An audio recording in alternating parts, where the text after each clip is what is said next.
민수기 20장입니다. 여기는 앞에 장 사이에는 많은 시간과 공간의 간격이 있습니다.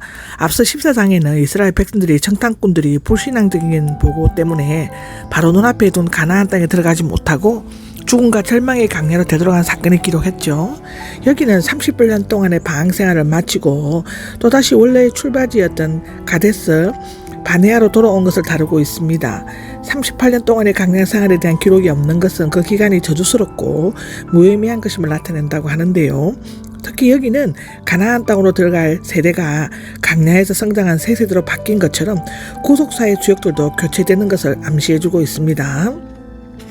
미리암의 죽음이 1절에 나오는데 이집트를 떠난 지 40년 정오래 이스라엘 백성들이 기나게 강야 생활을 끝내고 가나안 땅으로 가기 위해 가데스 바네아에 모였습니다. 그때 미리암이 죽었는데 그녀는 모세의 누이로 어린 모세를 살리는 일에 공헌했고 최초의 여자 예언자였다고 출애굽기 15장에 나오죠. 그러나 모세와 아론과 마찬가지로 징벌의 대상이었으므로 가나안 땅에 들어가기 전에 죽을 수밖에 없었습니다. 이것은 하나님께서 업적으로 순종을 더 귀하게 여긴다는 것을 보여주신다고 신명기 26장에 나와 있습니다. 2절에서 13절까지는 바위에서 물이 나오는 브리바 사건을 다루고 있죠. 원래 가데스는 신광야에서 있는 물이 풍부한 오아시스였는데요. 이스라엘 백성이 도착했을 때에는 물이 말라 있었다고 합니다.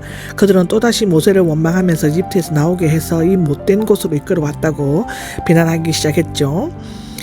출애굽기 17장에 보시면 그렇습니다. 이에 모세와 아론은 늘 하는 대로 얼굴을 땅에 대고 엎드렸습니다. 6절에 보면 그렇죠.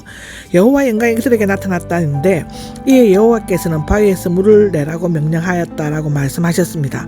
그러나 당장 물 때문에 불평하는 백성들을 보고 분노하여 하나님께서 지시하신 대로 바위에서 물을 내라고 명령하시지 않고 자신의 혈기를 참지 못하고 자신의 지팡이로 그 바위를 2번이나 내리쳤다고 11절에 나옵니다.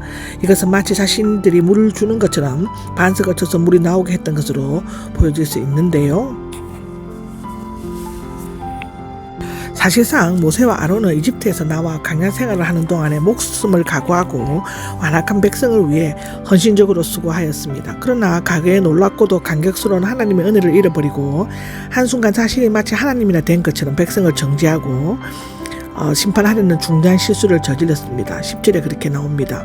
지금까지 하나님께서 인간 모세가 저지른 실수들에 대해서 다 용납하셨지만 구속사적 사명에 실수했을 때는 엄격히 처리하셨습니다. 시편 106장에는 기록되어져 있죠. 결국 하나님을 온전히 믿지 않고 거룩히 여기지 않은 모세와 아론은 약속된 가나안 땅으로 들어가지 못할 것이라는 하나님의 준엄한 음성을 들어야만 했습니다. 참 안타깝습니다. 에돔이 영토 통과를 거절한다고 14절부터 21절까지는 기록되어 있는데요. 이스라엘 백성은 무리바 사건으로 가나안으로 들어가는 것이 허락되지 않음에도 불구하고 가데스에서 잠시 머무르 가나안을 향해 출발하였습니다. 지형적으로 보면 사해 남단을 거쳐 요단 동쪽으로 가는 것이 가장 빠르고 안전한 길이었지만 이전에 이스라엘은 그 지역에서 패배를 당한 쓰라린 경험이 있었습니다. 모세가 에돔 왕을 설득한 것이 14절에서 17절에 기록되어 있는데 모세는 에돔 왕에게 사신들을 보내어 에돔 땅에 있는 그 유명한 왕의 대로로 지나갈 수 있도록 허락해 달라고 요청하였습니다. 왕의 대로는 홍해 즉 아카바만으로부터 북쪽으로 다메섹까지 가는 길이었는데 세라라는 에돔 성읍을 통과하고 있습니다. 후에는 베트로라고 알려지고 있는데 사실상 에돔 사람은 야곱의 형제 에서의 후손이었으므로 창세기 36장에 나오죠. 에돔을 형제라고 부르면서 간청하였습니다. 야곱의 후손이 이집트에 내려간 이후 오늘날까지의 역사를 해고하고 있는데 모세는 에돔 땅을 지나게만 해준다면 길로만 동행하고 에돔에게 배를 끼치면서 먹거나 마시지 않을 것임을 약속했죠. 에돔 왕의 모세의 요청을 거부했습니다. 18절에서 22절까지가 그랬는데요. 에돔 왕은 모세의 요청을 단호히 거부했고 모세는 다시 큰 길로만 지나가겠고 물을 먹으면 그 값을 내겠다고 간청했습니다. 그러자 에돔 왕은 또 거부했고 많은 백성을 무장시켜 강한 손으로 이스라엘을 막았습니다. 이에 이스라엘은 돌아섰는데 그 이유는 하나님께서 이스라엘에게 형제국의 에돔과의 전쟁을 금하셨을 뿐 아니라 마지막 목적지인 가나안에 들어갈 때까지 될 수 있는 대로 피 흘리는 일을 줄이게 하려고 하셨기 때문입니다. 신명기 7장 1절에 나오죠. 우리가 여기에서 한 가지 유의할 것은 하나님께서 비록 에돔 자손이라고 할지라도 한 번 하신 약속은 끝까지 지킨다는 것과 하늘나라를 향해 가는 성도들은 때로 마귀와의 충돌을 피해 돌아가는 것도 지혜로운 일이 될 수 있다고 에베소서 6장 12절, 디모데전서 6장 12절에 기록되어 있습니다. 이것은 사실적으로 성경에 기록되어 있는 것입니다. 아론의 죽음과 에르아살의 승계가 나옵니다. 가네스에서 호로산에서 도착했는데 에돔 왕에게서 영토 통과를 거부당한 이스라엘 백성들은 행진을 계속하여 에돔 변두리에 있는 호르산에 도착하였습니다. 이곳은 아마 베트라의 북서쪽에 있는 에벨하곤이었던 것이며 지형이 험하고 황량한 곳이었으므로 에돔 땅으로 간주되지 않았습니다. 이때 이스라엘은 에돔을 우회하여 아라바 계곡 북쪽으로 올라가 사해 남동쪽 모퉁이로 돌려고 했던 것 같은데요. 하나님께서 아론의 최후에 대해서 예언하신 것이 그 조상과 합류하게 될 것이라는 것인데, 사람이 죽으면 선조가 가는가 있는 곳으로 가게 된다는 히브리 특유의 세뇌관을 표시하는 간용을 하고 창세기 25장에도 기록되어져 있죠. 이스라엘 자손에게 준 땅에 들어가지 못할 것이다 라고 나옵니다. 왜냐하면 브리바 물에서 하나님의 말씀을 거역했기 때문이죠. 그는 브리바 물 사건 때 모세와 함께 혈기와 감정에 치우쳐 하나님의 영광과 권위를 실추시킨 적이 있습니다. 아론의 옷들을 벗겨 그의 아들 에르아살에게 입히라고 나오는데, 모세가 아론이 입고 있던 대제사장의 옷, 즉 거룩한 봉사를 할 때 반드시 입어야 했는데요. 에르아살에게 입히는 것은 대제사장들이 전수한다는 상징적인 의미가 있다고 레위기 8장에는 나와 있습니다.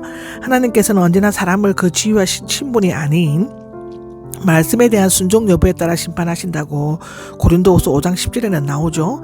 사실상 아론의 죽음은 인간 제사장직의 불완전성과 한계성, 일시성을 시사해 줍니다. 그러나 멜기세덱의 반차를 따른 우리의 영원한 대제사장이신 예수 그리스도는 시공을 초월하여 영존하시며 온 인류를 위해 거룩한 속죄 제사와 참된 정보 사역을 수행하신다고 히브리서 7장 21절에는 나와 있습니다. 아론의 죽음과 30일간의 예도가 있는데요. 아론이나 모세가 산에 올라가 죽은 것은 마지막으로 약속의 땅을 바라보기 위함이었을 것입니다. 참 안타깝습니다.